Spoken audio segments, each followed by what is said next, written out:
let's dive right into this. Welcome to today's Explainer. We are tackling one of the absolute most frustrating, universal challenges of leadership. A team that just isn't producing the way it should be, right? Like if you're a manager, you've probably had those moments where you look at your team and think, why is nothing getting done? Are my people just lazy? Do they genuinely just not care? Well, the research we're unpacking today, which draws from management experts like Fredman Malik, it suggests that we've been looking at this entirely wrong. We're going to break down the real root of team inefficiency, and I promise you, by the end of this, you're going to have a completely new lens through which to view your workplace. So let me ask you a question. Can you describe a job on your team in one sentence, or is it just a combination of tasks? Think about that.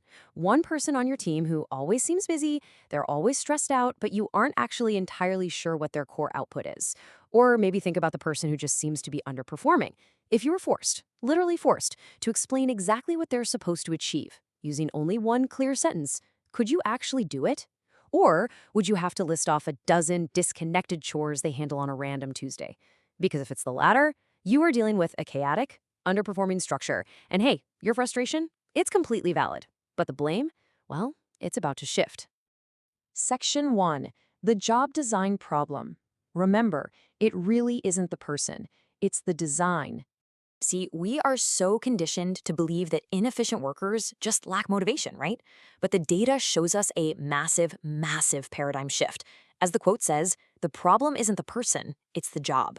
Most of these so-called inefficient workers, they're simply people who have been set up to fail by the very structure surrounding them. So we're taking the blame completely off the lazy employee and putting that responsibility right back on how the work itself is structured. I know, it is incredibly easy to point the finger at a team member and say they just aren't hardworking enough. It's a lot harder, but way, way more productive to look at the job they occupy and ask, wait, does this role even make sense?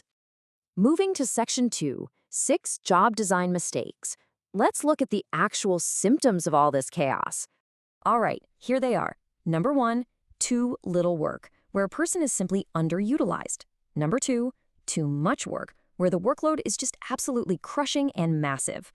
Number 3, the empty assistant role, where someone doesn't really have their own tasks, they just kind of hover and assist, mostly by getting in the way. Number 4, 3 people doing one job, just constantly bumping into each other. Number 5, a little bit of everything, the person running around doing completely random tasks. And number 6, the impossible job. Expecting someone to do in 5 days what mathematically, literally requires 10. Now, what's really interesting about this is how these seemingly small design flaws compound into just massive bottlenecks. Like, look at that top row. When you have 3 people assigned to do one job, that isn't collaboration. It's a catastrophe. You get the bystander effect. Everyone assumes someone else is handling it, so nobody does. And what about the person doing a little bit of everything? The resulting disaster there is that there are absolutely no clear priorities. They never finish the high-impact projects because, well, they're too busy putting out low-level fires all day. Or the empty assistant role. That creates a totally hollow position where someone is essentially getting paid to just wait for instructions. Honestly, these aren't minor hiccups. They are structural failures that absolutely destroy a team's output. Section 3, the one-sentence test. Let's take a breath, because here is your cure to the chaos. If you can't describe it in one clear sentence, it's not a job, it's a jungle. Just think about that imagery for a second. A jungle is tangled, right? It's overgrown, it's hard to navigate, and it's super easy to get lost in. When a job description is just a bulleted list of 40 random tasks accumulated over 5 years, well, that employee is living in a jungle. They don't know what direction to walk in, but a true job, a well-designed job, is like a clear paved road. You know exactly where it leads, and if you cannot summarize the position in one sentence, you simply haven't figured out what you actually need that person to do. So the crucial point here is applying this exact formula. The purpose of this job is, and then you fill in the blank. And here is the absolute unbreakable rule for this. No bullet points allowed, no commas followed by endless lists of tasks, just one single unifying purpose. For example, the purpose of this job is to ensure all customer support tickets are resolved within 24 hours. Or, the purpose of this job is to generate qualified B2B sales leads. I'll be honest, it is incredibly difficult to write, but once you do, absolute clarity follows. Section 4, manage work, not people. It is time to fix the systems. So, over on the left side, we have the exhausting old practice, right? The manager basically acting as a therapist for so-called lazy people. You spend your days having pep talks, trying to motivate everyone, wondering why someone isn't showing initiative.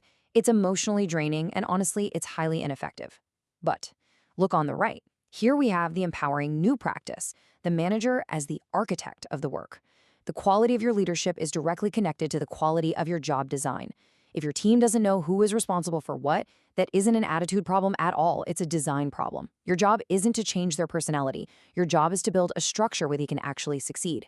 Section 5. Redefine your team. Let's talk about the action you can take today. Okay, here are the exact steps you need to take to regain control of your team's output. And this brilliantly illustrates how simple this shift really is.